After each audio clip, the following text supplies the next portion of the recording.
Hello HSC 26 and 27 batch তোমাদের সবাইকে স্বাগত জানাচ্ছি ইংরেজি দ্বিতীয় পত্রের আরেকটি গাইডলাইনমূলক ক্লাসে।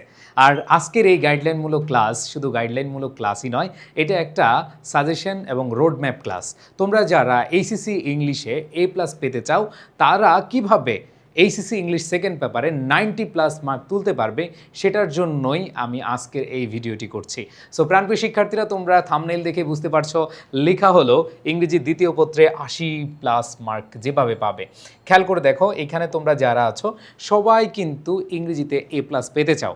ইংরেজিতে A+ পেতে হলে ফার্স্ট পেপার এবং সেকেন্ড পেপার দুটা মিলেই তোমাকে 160 মার্ক পেতে হবে। তোমরা জানো অলরেডি 25 ব্যাচ বা আগের ব্যাচের যদি কথা চিন্তা করো যে 25 ব্যাচই এমন একটা হতভাগা ব্যাচ যেটা হলো তাদেরকে গ্রেস মার্কিং দেওয়া হয় নাই। মানে হলো যে আগে 79 পেলে 80 করে দিত। এরকম আমরা অহরহ উদাহরণ দেখেছি। এই বছর 79 মানে 79, এখানে 79-র জায়গায় 80 দেওয়া হয় নাই। সো 79 আমরা রাখবো না, আমরা সবসময় যেটা টার্গেট তার চেয়ে বেশি পাবো। তার মানে A+ পাওয়ার জন্য আমরা 80 মার্ক না আরও বেশি টার্গেট করব। সো খেয়াল করে দেখো ভাইয়াপুরা, আমি তোমাদেরকে একেবারে শুরুতেই যে বিষয়টা খেয়াল করাতে চাই সেটা হলো তোমাদের সিলেবাস। তোমরা যারা ইংলিশ সেকেন্ড পেপার সিলেবাস দেখেছো তোমরা 100% আমি শিওর যে বুঝতে পারছো যে আসলে কোন কোন টপিকগুলো আসে। দেখো, তোমাদের ইংলিশ সেকেন্ড পেপারে যে টপিকগুলো আছে টোটাল 12টা গ্রামাটিক্যাল টপিক রয়েছে এবং রাইটিং পার্টে তোমাদের 4টা রাইটিং টপিক আছে। সো এই গ্রামার এবং রাইটিং পার্টে তোমাদের 60+40 টোটাল 100 মার্কের প্রস্তুতি নিয়ে যেতে হবে। এখন কথা হলো, এইখানে যে আমরা এত মার্ক মানে 80 নম্বর টার্গেট করছি, তাহলে টার্গেট করলেই কি হবে? না, আমাদেরকে অবশ্যই বাস্তববাদী হয়ে পড়াশোনা করতে হবে, পরিশ্রম করতে হবে। সো প্রাণপ্রিয় শিক্ষার্থীরা, তোমাদের articles, preposition, words and phrase, তারপর হচ্ছে completing sentence, right form of verb, changing sentence, narration, modifiers, pronoun reference, sentence connectors, তারপর সিনোনিম অ্যান্টোনিম অ্যান্ড পাংচুয়েশন, যে গ্রামাটিক্যাল টপিক আছে এই টপিকগুলোতে বেস্ট একটা প্রিপারেশন নিয়ে যেতে হবে। শুধু কি প্রিপারেশন না, প্রিপারেশন নিলে হবে না, তোমাদেরকে টার্গেট নিয়ে যেতে হবে কোন টপিকে তোমার কত পেতে হবে। ওকে, যেমন কয়েকটা টপিক আছে এখানে ফুল মার্কস 100% তুমি পাবা। ওকে, সো আমি তোমাদেরকে এরপরে যদি রাইটিং পার্ট বলি, রাইটিং পার্টে যে 4টা টপিক আছে এই 4টা টপিক কিভাবে পড়বে এবং কিভাবে পড়লে তোমরা ভালো করবে সেই বিষয়গুলো নিয়ে আমি আলোচনা করব। সো আমি একবার শুরুতেই তোমাদেরকে নিয়ে যাব তোমাদের প্রথম যে কোয়েশ্চেনটা, সেটা হলো উইদাউট ক্লু মানে আর্টিকেল দিয়ে। আমরা জানি এ অ্যান্ড দি এটা হচ্ছে আর্টিকেল, তাই না? সো প্রাণপ্রিয় শিক্ষার্থীরা, তোমরা যারা ইংরেজিকে ভালো করে আয়ত্ত করতে চাও তোমাদের সবার উদ্দেশ্যে বলছি, এই টপিকে তোমার মার্কস থাকে হচ্ছে 5। এইখানে 5 মার্কের মধ্যে টার্গেট হতে হবে 5 আউট অফ 5। আর্টিকেলে 1 নম্বরও মিস যাবে না। সবাই খাতায় লিখো, আমরা টার্গেট নিব কত? 5 আউট অফ 5। এবং কিভাবে পাবো আমি সেটা নিয়ে আলোচনা করব। এই টার্গেট 5 আমরা যদি পেতে চাই তাহলে আমাদেরকে এ অ্যান্ড দি, তার মানে হচ্ছে আর্টিকেল যেই 3টা আছে, এর ব্যবহার, এন এর ব্যবহার এবং দি এর ব্যবহার, সাথে ক্রস মানে যেখানে আর্টিকেল বসে না সেটাও জানতে হবে। আর এই 4টা ব্যবহার আহামরি কিছুই না, আমরা ক্লাস 6-এ পড়েছি, 7-এ পড়েছি, 8-এ পড়েছি, 9-এ পড়েছি এবং আমরা 10-এও পড়েছি। প্রত্যেকটা ক্লাসে কিন্তু আর্টিকেল ছিল। সো এটা নিয়ে ভয় পাওয়ার কিছু নাই। আমি মনে প্রাণে বিশ্বাস করি তোমরা যারা আমার গাইডলাইন অনুযায়ী পড়াশোনা করছো তোমরা 100% এখানে 5 আউট অফ 5 পাবা। এই জন্য তোমাদেরকে আমি বেসিক যে ক্লাস আছে সেগুলো খুব ভালোভাবে বুঝিয়ে দিব, কোনো টেনশন নেই। এইখানে আমাদের টার্গেট 5 আউট অফ 5, আর কোনো কথা নাই। লিখছে সবাই টার্গেট 5। দেখো, আমাদের টার্গেট আজকে না, আমাদের সামনে যতটুকু টাইম আছে, আমাদের বোর্ড পরীক্ষা পর্যন্ত যত সময় পাই, এই সময়ের মধ্যে আমরা আমাদের বেস্ট পারফরমেন্সটা দেখাবো, তাহলে কিন্তু এখানে সম্ভব। এবার আসো আমরা যদি দেখি পরবর্তী যে কোয়েশ্চেনটা, সেটা হলো প্রেপোজিশন। দেখো, এই প্রেপোজিশনে আমাদের টার্গেট যারা আগে থেকে প্রেপোজিশন পড়ো এবং অ্যাপ্রোপ্রিয়েট প্রেপোজিশন যারা ভালো জানো। আবার বলছি, তোমাদের প্রেপোজিশন 2টা জায়গা থেকে কোয়েশ্চেন হয়। একটা হচ্ছে বেসিক ইউজেস থেকে মানে বেসিক ব্যবহার থেকে, আরেকটা হলো তোমাদের অ্যাপ্রোপ্রিয়েট প্রেপোজিশন। যারা আগে থেকে অ্যাপ্রোপ্রিয়েট প্রেপোজিশন পারো, যেমন অ্যাবাইড বাই, অ্যাভয়েড ইন, ঠিক আছে, অ্যাবাউন্ড উইথ, এগুলো যেগুলো আছে যারা আগে থেকে পারো নো প্রবলেম, এরা টার্গেট নিবা 5 আউট অফ 5। বাট যারা একটু কম পারো অ্যাপ্রোপ্রিয়েট প্রিপোজিশন, আচ্ছা 5 ধরলাম না, সবার জন্য আমরা এখানে 4 ধরলাম, কারণ এখানে যেহেতু মুখস্থ টপিক আছে মানে অ্যাপ্রোপ্রিয়েট প্রিপোজিশন আছে। সো আমি তোমাদের উদ্দেশ্যে বলছি এখানে আমাদের টার্গেট হলো 4। তাহলে দেখো, প্রথম হচ্ছে 5, পরে হচ্ছে 4। এবার দেখো পরবর্তী টপিক ওয়ার্ডস অ্যান্ড ফ্রেজ। এই ওয়ার্ডস অ্যান্ড ফ্রেজ চক্ষু বন্ধ করে 5 মার্কস টার্গেট। তোমরা আমার ওয়ার্ডস অ্যান্ড ফ্রেজের ক্লাস করেছো অনেকে। ওয়ার্ডস অ্যান্ড ফ্রেজে আমাদের 100% এখানে 1 নম্বরও বাদ যাবে না, আমাদের টার্গেট রাখতে হবে 5 আউট অফ 5। এবং 5 আউট অফ 5 পেতে হলে কী করতে হবে? কিচ্ছু করা লাগবে না, জাস্ট একটা ক্লাস করবা আর হচ্ছে বোর্ড কোশ্চেন প্র্যাকটিস করবা। আর বোর্ড কোশ্চেন প্র্যাকটিস করার ক্ষেত্রে অবশ্যই মাথায় রাখবা, যদি তুমি বেসিক জানো যে কোনো বোর্ড কোশ্চেন তুমি ইজিলি আনসার করতে পারবা। সো 100% এখানে তোমাকে মনে রাখতে হবে 1 মার্কও যেন তোমার না ছুটে। সো এখানে আমাদের 5 আউট অফ 5। তাহলে দেখো 3টা টপিকে, প্রথম হচ্ছে 5, এরপরে 4, এরপরে 5। এরপরে আসো আমাদের পরবর্তী যেই কোয়েশ্চেন, সেটা হচ্ছে কমপ্লিটিং সেন্টেন্স। ওরে বাবা, অনেকগুলো রুল তোমরা জানো। কমপ্লিটিং সেন্টেন্স এর আগে 2025 সাল 24 সাল যারা পরীক্ষা দিয়েছে, কমপ্লিটিং সেন্টেন্সে হচ্ছে 10 মার্কস ছিল, বাট তোমাদের কিন্তু 10 মার্কস না, তোমাদের কিন্তু 5 মার্কস। সো মনে রাখবা, এই টপিকটা পড়তে হলে তোমাদের অনেকগুলো নিয়ম পড়তে হবে, অনেকগুলো নিয়ম পড়তে হয়, অনেক বড় একটা টপিক, ঠিক আছে? একবারে since, as if, as the, wish, হ্যাঁ, ইফ, এগুলো অনেকগুলো ব্যবহার আছে, লিস্টের ব্যবহার আছে, it is time, it is high টাইমের ব্যবহার আছে।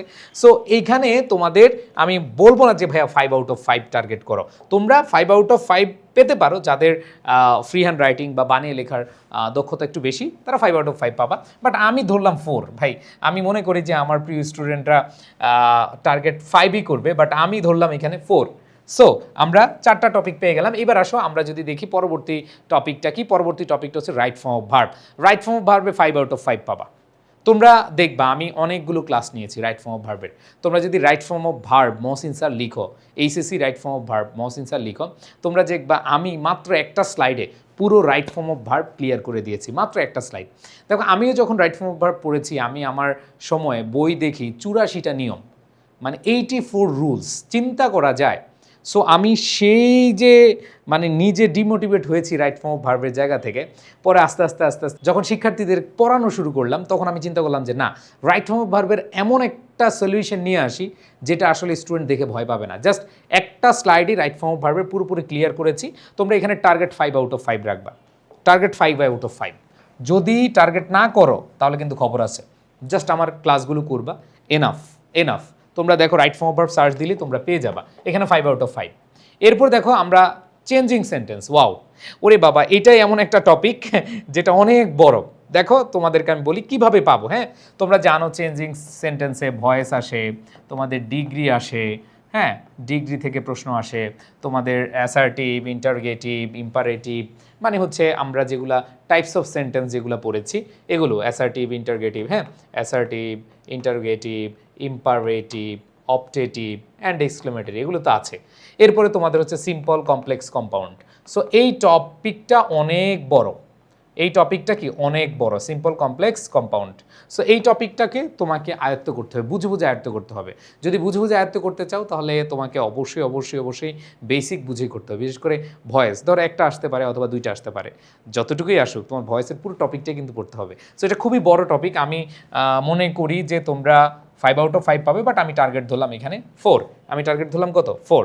ওকে, আচ্ছা, এবার আসো আমি যদি চলে যাই পরবর্তীতে ন্যারেশন, ডিরেক্ট টু ইনডিরেক্ট। দেখো তোমাদের প্যাসেজ ন্যারেশন আসে। সো প্যাসেজ ন্যারেশনের ভয়ের কিছু নাই, তোমাদের যদি বেসিক ব্যবহার যদি জানা থাকে তাহলে প্যাসেজ ন্যারেশন নিয়ে কোনো ভয় নেই। সো আমি মনে প্রাণে বিশ্বাস করি আমার প্রাণপ্রিয় শিক্ষার্থীরা প্যাসেজ ন্যারেশন আগে হচ্ছে বেসিক দিয়ে পড়বে, এরপর প্র্যাকটিস করে যাবে। সো এখানে অনেকে ফুল মার্কস আমরা টার্গেট করতে চাইলেও আমরা পারি না। সো আমি মনে করি যে এখানে ঠিক আছে, যেহেতু প্যাসেজ ন্যারেশন 2-1 জায়গায় ভুল হতে পারে, বাট ভুল হলেও কিন্তু নাম্বার পাওয়া যায়, ভালো নাম্বার পাওয়া যায়। সো এখানে আমি ধরলাম টার্গেট হচ্ছে 4। দেখো আমি কেন এগুলো বলছি, তোমাদেরকে টার্গেট করে দিচ্ছি যাতে করে তোমাদের এখন থেকে প্রিপারেশন নিতে সুবিধা হয়। সো এরপরে খেয়াল করে দেখো আমরা চলে যাব প্রোনাউন রেফারেন্স। খুবই ইজি একটা টপিক, যদিও বিগত কয়েক বছর এটা ছিল না। বিশেষ করে তোমাদের চেঞ্জিং সেন্টেন্স মানে ট্রান্সফরমেশন অফ সেন্টেন্স, যেটা একটু আগে দেখালাম, এটা কিন্তু এতদিন ছিল না শর্ট সিলেবাসে, এটা তোমাদের ফুল সিলেবাসে। আবার দেখো প্রোনাউন রেফারেন্স, এটা হচ্ছে কি ফুল সিলেবাসে। সো এটা খুবই সহজ, এটাতে 5 আউট অফ 5 পাওয়া সম্ভব। ধরো তুমি 5 আউট অফ 5 পেলে না, তুমি হচ্ছে 4 পেলে, কোনো সমস্যা নেই, আমরা 4ই ধরলাম। এবার আসো আমরা যদি দেখি পরবর্তী টপিক, এইখানে হচ্ছে মডিফায়ার। আমি জানি না মডিফায়ার কে কীভাবে পড়ো, বাট মডিফায়ারে 5 আউট অফ 5 পাওয়া যায়। ধরে নিলাম তুমি তোমার ওয়ার্ড বা ভোকাবুলারি সেন্স খুবই কম, তুমি সকল ভোকাবুলারি ওয়ার্ড তোমার মাথায় থাকে না, বা তুমি শব্দ ভাণ্ডারে অনেক রিচ না। সো সেই ক্ষেত্রে বলবো যে কোনো সমস্যা নাই, এইখানে তোমরা টার্গেট নাও 4। দেখো জাস্ট টার্গেট মানে আমার এত পেতেই হবে, এই 5 পেলে তো ভালো, বাট 4-এর নিচে পাওয়া যাবে না, এটা হচ্ছে মিনিমাম, এটা হচ্ছে মিনিমাম, ঠিক আছে? এটা তোমার মাথায় রাখতে হবে। ওকে, আচ্ছা, এরপরে আসো আমরা যদি দেখি এরপরে মডিফায়ারের পরে কানেক্টরস, হ্যাঁ এইটা একটা ভেজালের টপিক, কারণ এটা যারা গরিব স্টুডেন্ট, আমি গরিব বলতে কাকে বুঝাই তোমরা জানো, গরিব মানে হচ্ছে যারা কম পড়াশোনা করে, ফাঁকিবাজ, যারা হচ্ছে মেধায় একটু গরিব, যাদের মেধা একটু কম, সো যারা শব্দ ভান্ডার মুখস্থ করতে পারে না, যারা অর্থ জানে না, বিশেষ করে কানেক্টরস 5 আউট অফ পাওয়া খুবই ইজি যদি তুমি অর্থ জানো, আর অর্থ না জানলে এটা খুবই কঠিন। ওকে, সো তোমাকে অর্থ জানতে হবে, অর্থ জানলে 5 আউট অফ 5 পাবা, আর অর্থ না জানলেও তুমি 3 থেকে 4 পাবা। আমি মনে করি যে তোমাদের হাতে এখনও অনেক সময় আছে, তোমরা টার্গেট নিবা হচ্ছে 4।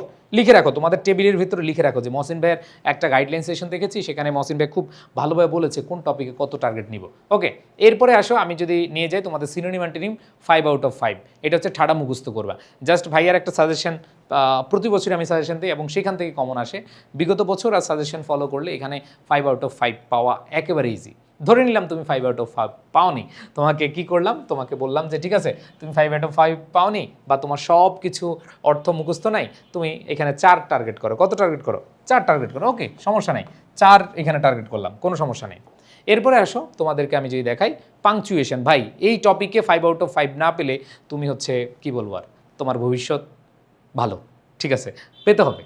আমি তোমাদেরকে ভবিষ্যৎ খারাপ বলবো না, অন্ধকার বলবো না, বাট পেতে হবে। পাওয়ার জন্য কি করতে হবে, ভাইয়ার একটা ক্লাস আছে, মাত্র 6টা ব্যবহার জানলেই মোটামুটি এখান থেকে 5 আউট অফ 5 পাওয়া যায়। সো তোমরা চাইলেই এই 5 আউট অফ 5 টার্গেট করতে পারো পাংচুয়েশনে, এটা নিয়ে কোনো টেনশন নাই। এখানে আমাদের টার্গেট 5 আউট অফ 5। জাস্ট একটা ক্লাসও যদি তুমি আমার করো এনাফ, পাংচুয়েশনের একটা ক্লাস করলেই এনাফ। সো আমি মোটামুটি দেখতে পাচ্ছি আমাদের যেই টার্গেট ছিল গ্রামারে, আমি যদি একটু খেয়াল করি, দেখো 5 4, প্রথমে ছিল 5, পরে হচ্ছে 4, আবার 5, এরপরে হচ্ছে 4। এরপরে আমরা যে জিনিসটা দেখলাম 4, তারপরে ধরলাম 4, প্রত্যেকটা কিন্তু আমরা 4 ধরেছি, তাই না? সো আমরা একটু দেখি কয়টা হয়। ওকে, সো এখানে দেখতে পেলাম 1 2 3 4 5 6 7 8 9 10 11 অ্যান্ড লাস্ট হচ্ছে 5। তাইলে দেখো কয়টা 5 আমরা দেখতে পাচ্ছি, 3 5 15, তার মানে হচ্ছে আমাদের মার্ক কমলো 1টা 2টা 3টা 4টা 5টা 6টা 7টা 8টা 9টা, 9টা নাম্বার কমছে। তার মানে এখানে 60 মার্কের মধ্যে আমরা 51 টার্গেট করেছি। কত টার্গেট করেছি? 51 টার্গেট করেছি, আর কিছু না। 51, ধরো 51 পেলাম না, আমরা 51 পেলাম না, আমরা 50 পেলাম। ওকে, 50ও পেলাম না, আমরা 49 পেলাম। ওকে, 49 পেলাম না, আমি 48 পাইলাম, নো প্রবলেম। আসো এখন আমরা রাইটিং পার্ট একটু দেখি। দেখো তোমাদের রাইটিং পার্টে ফর্মাল লেটারে এইখানে তোমাদের মার্ক হচ্ছে 8। ফর্মাল লেটার একবার চোখ বন্ধ করে 8, মানে 8 আউট অফ 8 পাওয়া সম্ভব। কিভাবে সম্ভব? এখানে তোমাদের মাথায় রাখতে হবে যে ফরম্যাট তুমি মুখস্থ করো না, বাট তুমি যদি ফরম্যাট জানো তাও এখান থেকে ভালো একটা মার্কস তুলতে পারবা। সো এখানে ফর্মাল লেটারে 8, ধরো 8 না পাইলা, এখানে আমি 7 ধরলাম। ওকে, 7 ধরলাম, ওকে, নো প্রবলেম। এবার আসো রিপোর্ট রাইটিং। রিপোর্ট রাইটিংও ফরম্যাট এবং রিপোর্ট রাইটিংয়ের কিছু সাজেশন ফলো করলেই ইনশাল্লাহ তোমাদের আর কোনো ভয় নেই। আমি তোমাদের ফর্মাল লেটারের সাজেশন দিব, আমি তোমাদের রিপোর্ট রাইটিংয়ের সাজেশন দিব, কোনো সমস্যা নেই, টেকনিক দিব। জাস্ট হচ্ছে ক্লাসগুলো মনোযোগ দিয়ে করো, আমার সাথে থাকো। আমি আশা করি 25 ব্যাচ 24 ব্যাচ যারা আমার উপর আস্থা রেখেছে, যেরকম ফলাফল পেয়েছে, তোমরা আরও বেশি ভালো পাবা, কারণ তোমাদের হাতে অনেক সময় আছে এখনও। ওকে, সো এখানে আমাদের রিপোর্ট রাইটিংয়ে আমরা ধরলাম 7, এবং 7 পাওয়ার জন্য যা যা করা লাগে আমি ইনশাল্লাহ তোমাদের সাথে আছি। এরপর দেখো আমরা যদি খেয়াল করি প্যারাগ্রাফ রাইটিং, এটাতে তোমরা জানো যে 10 মার্কস। ওকে, প্যারাগ্রাফ কিন্তু আমরা সেই ছোট্টবেলা থেকে পড়ে আসছি, এমন কোনো ক্লাস নাই যেখানে হচ্ছে আমরা ইংলিশ সেকেন্ড পেপারে অথবা ইংরেজি সাবজেক্টে আমরা কি পাই নাই, প্যারাগ্রাফ পাই না। একবারে সেই আর্টি স্টল, ঠিক আছে, ডিফরেস্টেশন থেকে শুরু করে প্রত্যেকটা ক্লাসে কিন্তু আমরা এই প্যারাগ্রাফ পড়ে আসছি, তাই না? সো এখানে আমরা ধরলাম 8, এখানে ধরলাম কত? 8। এরপরে লাস্ট হচ্ছে আমাদের ফ্রি রাইটিং, মানে ফ্রি হ্যান্ড রাইটিং, মানে কম্পোজিশন। এখানে কম্পোজিশনে 14 মার্ক, এখানে কম্পোজিশন মার্ক কত? 14 মার্ক। সো এই 14 মার্কের মধ্যে ধরো আমি অত ভালো স্টুডেন্ট না, আমি ফ্রি হ্যান্ড রাইটিং বানিয়ে লিখতে পারি না, বাট আমি তোমাদের বলবো 14-এর মধ্যে তোমার টার্গেট রাখতে হবে 12। কীভাবে 12 পাবা? যদি তোমার ফ্রি হ্যান্ড রাইটিং ভালো থাকে, যদি তুমি কমন পেয়ে যাও, তাহলে 12 পেয়ে যাবা, ঠিক আছে? আচ্ছা, আমি 12 ধরলাম না, এখানে আমি ধরলাম হচ্ছে 11। ওকে, 11। এরপরে আমার যেই প্যারাগ্রাফ 8, এরপরে আমাদের যেই ফর্মাল লেটার এবং রিপোর্ট রাইটিং 7 ধরলাম, তাহলে সাথে সাথে 14, 14 আর 8 22, 22 আর 11 কত? 33। ধরো আমার আগে ছিল 51, 51 আর 33 কত? 84। একবারে ইজিলি কিন্তু 80+ মার্ক পাওয়া সম্ভব। আমি কম ধরছি। আচ্ছা, আরও কমাই, ধরো এখান থেকে 11 জায়গায় হয়ে গেল 10, এখানে হয়ে গেল 7, এখানে হয়ে গেল 6, ঠিক আছে, এখানে হয়ে গেলে কি 6। আর ফর্মাল লেটারে ভাই তুমি 7 পাইবাই, তাইলে কত আসে দেখো? 7 ছয় 13, 13 আর সাথে হচ্ছে কত, 13 আর সাথে হচ্ছে 20, 30, তাহলে তুমি 51 আর 30, 51 আর 30 তাও 81 হয়। আচ্ছা এখানে 7 পাইলা না, এখানে 6 পাইলা, তাও তো তোমার হচ্ছে 80 হয়, তাই না? সো ব্যাপারটা হচ্ছে তোমার টার্গেট করতে হবে। বাট আমি তোমাদের বলবো যে সেকেন্ড পেপারে 80 টার্গেট নয়, সেকেন্ড পেপারে 85+ মার্ক টার্গেট করো, কারণ তোমাদের ফার্স্ট পেপার এবং সেকেন্ড পেপার মিলে হচ্ছে A+। তো ফার্স্ট পেপারে অনেক সময় একটু কম নাম্বার আসে, বাট আমি তোমাদের বলবো যে সেকেন্ড পেপারে নাম্বার তোলো। এই জন্য ফ্রি হ্যান্ড রাইটিং, বিশেষ করে রাইটিং পার্ট অনেক বেশি important. So free hand writing আমি তোমাদেরকে বারবার বলি যে আমার যে ফ্রি হ্যান্ড রাইটিং কোর্সটা, দেখো আমার ক্লাসের মাঝে বা ক্লাসের মধ্যে এত বেশি হচ্ছে প্রমোশন ভালো লাগে না, বাট আমি মনে প্রাণ বিশ্বাস করি তোমরা যারা হচ্ছে ইংরেজি প্রস্তুতি নিচ্ছ, তোমরা অনেক ইংরেজি প্রাইভেট পড়ো, বিশেষ করে আমিও পড়তাম এরকম যে আমরা কোনো স্যারের কাছে পড়তাম 2000 1000 করে ব্যাচে অথবা বাসায় এনে 10,000 টাকা দিয়েও পড়েছি, আমি যদিও পড়ি নাই বাসায় এনে। সো এইভাবে কিন্তু তোমরা অনেকে পড়ছো, দেখো তোমরা ওইখান থেকে যা পাচ্ছ, আমি হলফ দিয়ে বলতে পারি ইনশাল্লাহ, আমি আমার অভিজ্ঞতা থেকে, আমি প্রায় 20 বছর ধরে পড়াই স্টুডেন্টদেরকে। সো বাট এইচএসসি এবং অ্যাডমিশন নিয়ে আছি মোটামুটি 2013 সাল থেকে। সো অনেক প্রায় 1 যুগ হয়ে গেছে। সো আমি আমার এক্সপিরিয়েন্স থেকে বলতে পারি তোমার এই ফ্রি হ্যান্ড রাইটিং কোর্স, এটা ফ্রি পাবা এই কোর্সে, মানে 1299 টাকার যে কোর্সটা, এই কোর্সটা যদি তুমি এনরোল করো ইনশাল্লাহ তোমার ফার্স্ট পেপার এবং সেকেন্ড পেপার পুরো প্রস্তুতি হয়ে যাবে। আর এখন আমি আরেকটা বিষয় বলি, সেটা হলো যে এই যে দেখো এই একটা বই তোমাদেরকে আমার লেখা ইংলিশ সেকেন্ড পেপারের, তোমাদের সেকেন্ড পেপারের 85+ মার্ক টার্গেট না, এই ইংলিশ সেকেন্ড পেপারের বইটা এটা ফ্রি পাচ্ছ। এই বইটার দাম 480 টাকা। এই 480 টাকা, দেখো 1299 টাকায় তুমি 480 টাকা দামের একটা বই পেয়ে যাচ্ছ। অনেকের কাছে খারাপ লাগতে পারে ভাই প্রমোশন করছেন, বাট আমি মনে করি যে তোমরা যারা আসলে ইংরেজি নিয়ে ভয়ে আছো, দেখো তোমরা আমার কাছে মাসে মাসে টাকা দিতে হবে না, একটা কোর্স কিনবা 1299 টাকায়, এর মধ্যে 480 টাকার একটা বই পেয়ে যাবা। তুমি ফ্রি হ্যান্ড রাইটিং, আমাদের এই কোর্সের দাম হচ্ছে 1550 টাকা, ফ্রি হ্যান্ড রাইটিং কোর্সটা তুমি পেয়ে যাবা। এরপরে দেখো তোমাদের প্রথম পত্র এবং দ্বিতীয় পত্রের ফুল সিলেবাস, এখানে মাত্র 60টা দেওয়া আছে না, আরও বেশি ক্লাস, আরও বেশি ক্লাস পাবা, ইংলিশ ফার্স্ট পেপার সেকেন্ড মিলে আরও বেশি ক্লাস পাবা। সো কোনো টেনশন নেই, তোমাদের সবার উদ্দেশ্যে বলে যাই ইনশাল্লাহ তোমরা যারা A+ টার্গেট করতেছো আমার সাথে থেকো, জাস্ট এই কোর্সটা এনরোল করে নাও, ইনশাল্লাহ তোমাদের এই যে বই, ফ্রি হ্যান্ড রাইটিং কোর্স এবং পুরো ক্লাসগুলো তোমার পূর্ণাঙ্গ প্রস্তুতি নিয়ে দিবে। এটা হচ্ছে আমার চাওয়া। দেখো ফ্রি হ্যান্ড রাইটিং কোর্সটা তুমি এখন আমাদের পেজে নক দাও, তুমি কিন্তু অনেক টাকা দিয়ে কিনবা, বাট তুমি যদি এই কোর্সটাই পেয়ে যাও মানে একসাথে, এটা সীমিত সময়ের জন্য, দেরি করবা না, যত দ্রুত সম্ভব, কালকে হলে কালকেই অ্যাডমিট হয়ে যাও, ইনশাল্লাহ অনেক ভালো করতে পারবা। সবার প্রতি শুভকামনা জানাচ্ছি। আর প্রাণপ্রিয় শিক্ষার্থীরা, তোমাদের বাবা মায়ের অনেক স্বপ্ন, তোমাদের নিজেদেরও স্বপ্ন, 2025 সালের যেই শর্ট সিলেবাসের বাইরে গিয়ে তোমাদের ফুল সিলেবাসের একটা প্রস্তুতি নিতে হচ্ছে, এটা কিন্তু আসলে তোমাদের জন্য অনেক চ্যালেঞ্জিং। অনেক দিন পরে ফুল সিলেবাসের পরীক্ষা হচ্ছে, আবার এই বছর তোমাদের গ্রেস মার্কিং হবে না, মানে হচ্ছে আগে আমরা দেখতাম 78 পেলেই নাম্বার বাড়িয়ে দিত, এটা যদিও আমি মনে করি হ্যাঁ 1 নাম্বার 2 নাম্বার দেওয়া যায়, 1 নাম্বার দেওয়াই যায়, ঠিক আছে। সো এই জায়গা থেকে তোমরা কিন্তু অনেক অনেক অনেক অনেক বেশি চ্যালেঞ্জিং টাইম পার করবে, চ্যালেঞ্জিং সময়টা তোমার মোকাবেলা করতে হবে। সো এটা একটা বড় সুযোগ হতে পারে। আমি যদিও আমার কোর্সে ভর্তি হওয়ার জন্য সবসময় বলি না, বাট আমার কাছে মনে হচ্ছে যে তোমরা যারা আমার ক্লাসগুলো করছো, যদি মনে করো যে আমার ক্লাস অনেক ভালো লাগে, দেখো অনেক অফলাইন এবং অনলাইনে অনেক টিচার আছে, আমি অনেকগুলো কথা বলতেছি, অনেক কাছে খারাপ লাগতে পারে যে ভাই এত কথা বলছেন কেন, বাট আই ফিল ইউ, আমার ছোটো ভাই বোন হিসেবে আমার কাছে মনে হয় যে you can do that. So I think তোমরা আর দেরি না করে ভর্তি হয়ে যাবে, এবং তোমাদের সবার প্রতি শুভকামনা। এই যে ডিসকাউন্ট বা অফার, এটা লুফে নাও। ভালো থেকো, আল্লাহ হাফেজ, আসসালামু আলাইকুম।